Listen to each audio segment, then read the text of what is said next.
Good afternoon students. आज हम 8 का जो आपका अध्याय है संप्रदान कारक, उसके बारे में आधे हम पहले पढ़ चुके हैं। उसका पहला जो सूत्र था वो क्या था? कर्मणा यम विपरीति स संप्रदानम, यानी कि अपने कर्मों से जो व्यक्ति जिसे अधिक खुश करता है वो संप्रदान कारक होता है।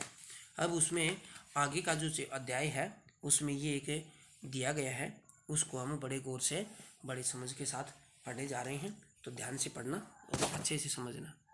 देखो क्या लिखा गया है इसमें कि परोपकार पुण्याय पापाय पर पीड़नम। परोपकार है पुण्याय पापाय पर पीड़नम। परोपकार है, परोपकार पुण्याय पुण्य के लिए होता है। परोपकार है दूसरे की भलाई करना, पुण्याय पुण्य के लिए होता है। पर पीड़नम, पर पीड़नम दूसरे को पीड़ा पहुंचाना, पापाय पाप के लिए। यानी कि परोपकार करेंगे, दूसरे की भलाई करेंगे तो उससे हमें पुण्य की प्राप्ति होगी, और दूसरे को पीड़ा पहुंचाएंगे तो उससे हमें पाप होगा। तो इसलिए कहा गया परोपकार पुण्याय है। परोपकार है वो पुण्य के लिए है, और पर पीड़नम पापाय दूसरे को पीड़ा पहुंचाना पाप के लिए होता है। धनम दानाय, धन जो हम कमाते हैं वो दानाय दान के लिए होता है। विद्या ज्ञानाय, विद्या है वो ज्ञान के लिए होती है। विद्या ज्ञानाय ज्ञान के लिए। देखो चतुर्थी का प्रयोग हुआ है दानाय में, ज्ञानाय में, और इसमें आ गया पापाय में, और इधर आ गया इसमें पुण्याय में। तो इस प्रकार से जो चतुर्थी का प्रयोग हुआ है, जैसे परोपकार है पुण्याय, परोपकार दूसरे की भलाई करना पुण्य के लिए है, और पर पीड़नम पापाय दूसरे को पीड़ा पहुंचाना पाप के लिए। धनम दानाय, धन दान के लिए है। विद्या ज्ञानाय, और विद्या है वो ज्ञान के लिए है। इसके बाद में देखिए बुद्धि प्रयोगाय। इंसान को बुद्धि क्यों दी गई है? प्रयोग के लिए दी गई है। बुद्धि ही प्रयोगाय, बुद्धि प्रयोग के लिए। शक्ति रक्षणाय, इंसान के पास जो शक्ति होती है वो उसकी आत्मरक्षा के लिए होती है, और शक्ति रक्षणाय शक्ति रक्षा के लिए। पराक्रम है विजयाय, पराक्रमी इंसान होता है वो अपना पराक्रम दिखाता है, युद्ध कौशल दिखाता है, तो वो किसके लिए करता है? अपनी विजय प्राप्त करने के लिए करता है।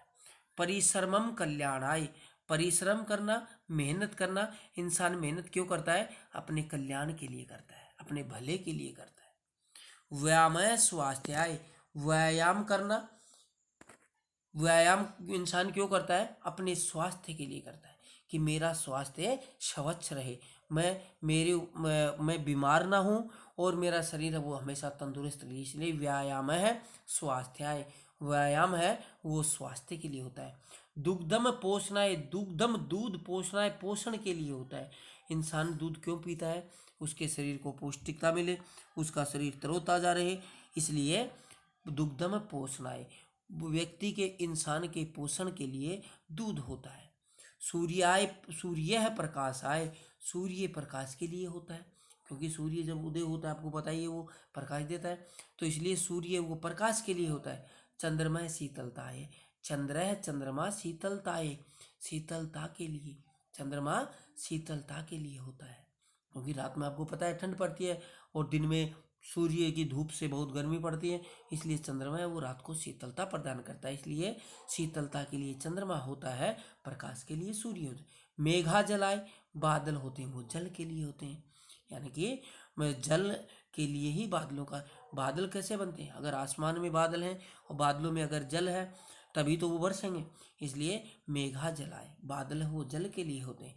वृक्षा परोपकार, और परोपकाराय, वृक्ष जो पेड़ होते हैं वो दूसरों की भलाई के लिए होते हैं। आपने कभी ऐसा देखा है कि किसी पेड़ के पास चले गए और उसके ऊपर आम लगे हैं, और पेड़ ने आपको जाते ही ये कह दिया हो कि नहीं मैं आपको मेरे आम नहीं दूंगा? ऐसा कभी हुआ है? ऐसा नहीं होता है, क्योंकि वृक्ष है वो उसके ऊपर फल लगते हैं, या उसकी जो छाया होती है वो दूसरों की भलाई के लिए होती है। इसलिए कहा गया है कि वृक्षा परोपकाराय, वृक्ष हैं पेड़ हैं वो दूसरों की भलाई के लिए होते हैं। विमानम आकाश विहाराय, विमानम विमान, या कहें वायुयान, जो आपने जहाज वगैरह देखी हैं वो सारी की सारी आकाश विहराए, आकाश में घूमने के लिए होती हैं, आकाश में विचरण करने के लिए होती हैं। वायुयान है वो आकाश में विचरण करने के लिए होती है, घूमने के लिए होती है। नौका जल विहाराय, और नौका नाव जो होती है, आपने देखी नाव देखी कभी? जो नाव जो होती है वो पानी में घूमने के लिए होती है, घूमने के लिए ही उसका निर्माण किया जाता है। तो नौका है वो जल में पानी में घूमने के लिए होती है, नौका जल में घूमने के लिए होती है, नौका जल में घूमने के लिए होती है। अब आगे देखिए क्या लिखा है। लेखनी लेखनाय, लेखनी कहते हैं पेन को, लेखनी पेन होता है। लेखनाय पेन का काम, पेन का क्या काम होता है? लिखना। तो लेखनी लेखनाय, लेखनी है वो लिखने के लिए होती है। पुस्तकम पठनाय, अब ये पुस्तक है, ये क्यों बनाई है बनाने वाले ने? ये पढ़ने के लिए बनाई है, इसलिए कहा है कि पुस्तकम पठनाय, पुस्तक है वो पढ़ने के लिए होती है। समुद्र तटम पर्यटनाय, समुद्र तटम, समुद्र का तट अतः किनारा, समुद्र का किनारा, पर्यटनाय, पर्यटनाय घूमने के लिए होता है। समुद्र का किनारा जो होता है वो घूमने के लिए होता है। ईश्वर स्मरण मोक्षाय, ईश्वर को स्मरण करना, ईश्वर को याद करना, उस परम पिता की भक्ति करना मोक्ष के लिए होती है, मोक्ष के लिए होती है।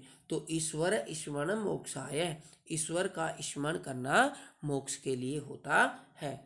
परोपकाराय फलंति वृक्षा, परोपकाराय वहन्ति नदी, परोपकाराय जीवंती सजना, परोपकारार्थम इदम शरीरम, ये एक पूरा दोहा दे दिया गया है। परोपकाराय दूसरे की भलाई के लिए, फलंति फल देते हैं, वृक्षा पेड़, पेड़ हैं वो फैलते हैं या फल देते हैं, सारे के सारे दूसरों की भलाई के लिए करते हैं। परोपकाराय वहन्ति नदी, परोपकाराय दूसरे की भलाई के लिए, वहन्ति बहती हैं, नद्य नदियाँ, और नदियाँ हैं वो भी दूसरे की भलाई के लिए ही बहती हैं। आप ये सोच रहे होंगे कि नदी में पानी बह रहा है तो वो पानी क्यों बहता है? वो दूसरे की भलाई के लिए। पानी भलाई कैसे करता है? क्योंकि वो नदी का रूप धारण करके बहता जाता है, उससे क्या है कि लोग उस पानी को पीते हैं, उससे पानी में सिंचाई करते हैं, स्नान करते हैं, अपने पौधों में पानी देते हैं। इसलिए कहा गया है कि नदियाँ जो बहती हैं वो भी परोपकार के लिए ही बहती हैं। अब देखिए इसमें परोपकाराय में चतुर्थी विभक्ति का प्रयोग हुआ है, प्रत्येक यहाँ पे परोपकाराय जितनी बार आया है सब में चतुर्थी का प्रयोग हुआ है। परोपकाराय जीवंती सजना, सज्जन मनुष्य होते हैं वो दूसरों की भलाई के लिए ही जीवंती जीवित रहते हैं। परोपकारार्थम परोपकार के लिए ही, इदम शरीरम, इदम यह शरीरम शरीर है, और दूसरों की भलाई के लिए ही उस भगवान ने इस शरीर का निर्माण किया है, इसलिए परोपकार के लिए ही यह शरीर है। इसके साथ ही आपका ये पूरा पाठ, ये आपका ये जो अध्याय है, ये पाठ है, ये पूरा